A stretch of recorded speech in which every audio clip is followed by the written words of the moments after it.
খাদ্য জনসংবরণ এবং ক্রেতা স্বার্থ বিষয়ক দপ্তরের পর এবার পরিবহন দপ্তরের নতুন চাকরির অফার বিতরণ করলেন মন্ত্রী সুশান্ত চৌধুরী। বুধবার মহাকরণে ৩ নম্বর কনফারেন্স হলে এক অনুষ্ঠানের মধ্য দিয়ে পরিবহন দপ্তরের মন্ত্রী সুশান্ত চৌধুরী এই অফারগুলো বিতরণ করেন।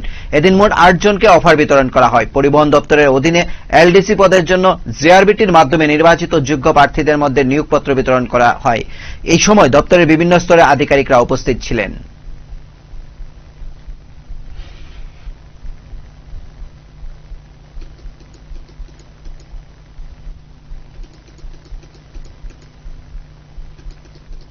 মন্ত্রী যেই নেবে তাকে তার বেতন দিতে হবে, সরকার সে বেতন দিতে হবে। Message was loud and clear যে ত্রিপুরা রাজ্যে সরকারি চাকরি বা জনসংখ্যা যে অনুপাতে আছে তার থেকে সরকারি চাকরি অনেক বেশি, এবং বাইরের স্টেটের সঙ্গে যদি আমরা কম্পারিজন করি সেটাই দেখা যায়। তো তারপরেও আমাদের যেহেতু এই রাজ্যে ইন্ডাস্ট্রি নেই বা আমাদের কর্পোরেট সেক্টর তেমন ভাবে নেই, তাই আমাদের রাজ্যের ছেলে মেয়েরা সরকারি চাকরির উপরই বিশেষ করে নির্ভরশীল এবং তার লাইফকে সিকিউর করার জন্য সরকারি চাকরি তাই তারা বেশি প্রেফার করে। তো আজকে সেই ৮ জন যারা ভাগ্যবান আমি বলবো, এখানে গত পরশু দিনও আমি দেখেছি ৯ জন ইঞ্জিনিয়ার বিটেক ফুড ডিপার্টমেন্টে এলডিসির চাকরি নিয়েছে।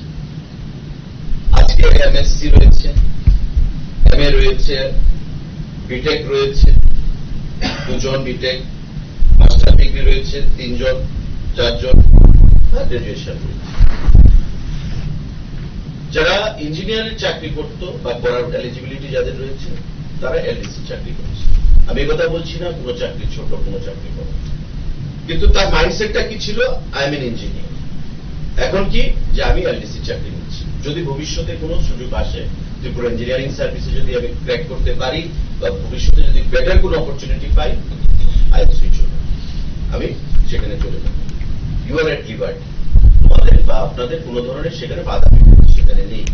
কিন্তু এই যে গভর্নমেন্ট স্বচ্ছ নিয়োগ নীতি আমরা করেছি, গভর্নমেন্টের স্বচ্ছ নিয়োগ নীতির ফলেই কিন্তু you people have been selected.